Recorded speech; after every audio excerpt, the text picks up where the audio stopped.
Hello, panibagong video ulit. So, tool natin ngayon, ito yung lamesa natin. So, ang tool natin ngayon ay itong DeWalt na DeWalt XR ulit, scale saw. DeWalt scale saw, ayan.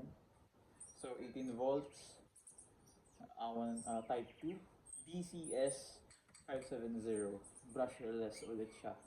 So, nasa around 250 to, hindi, nasa $300 ata to eh. So, $300, magkano ba? Nasa 10,000 to 15, 10 to 13,000 sabihin natin ganyan. So, ito siya. So, main purpose na ginagamit namin dito nito is pumutol ng kahoy in the meantime.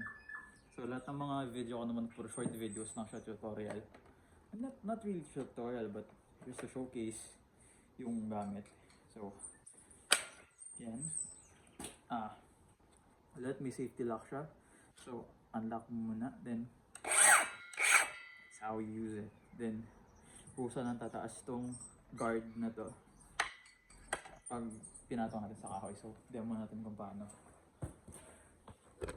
Puro put demonstration lang since yun nga, wala akong time mag-edit at gusto ko lang i-demo yung tools and how it works. So ayan, meron tayong bin na magko-collect ng kahoy. So tingnan natin kung gaano kaganda and kabilis yung performance nito.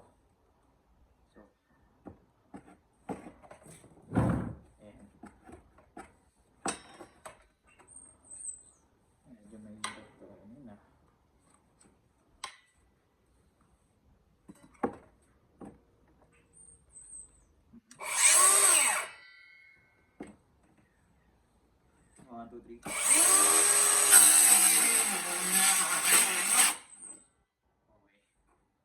Ano naman pa ako? Okay. Isa pa.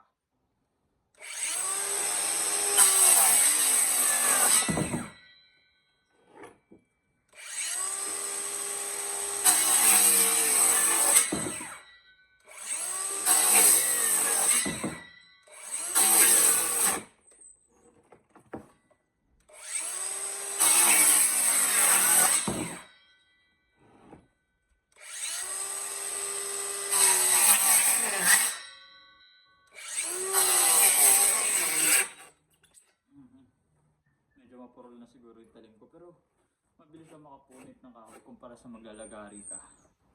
Isa pa, try natin.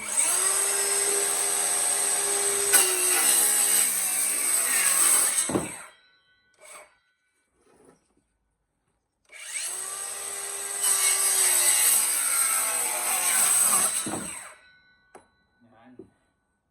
So, yung mga puto natin ng kahoy. So, mabilis naman siya makapunit. Magpuro lang talaga yung talim ko.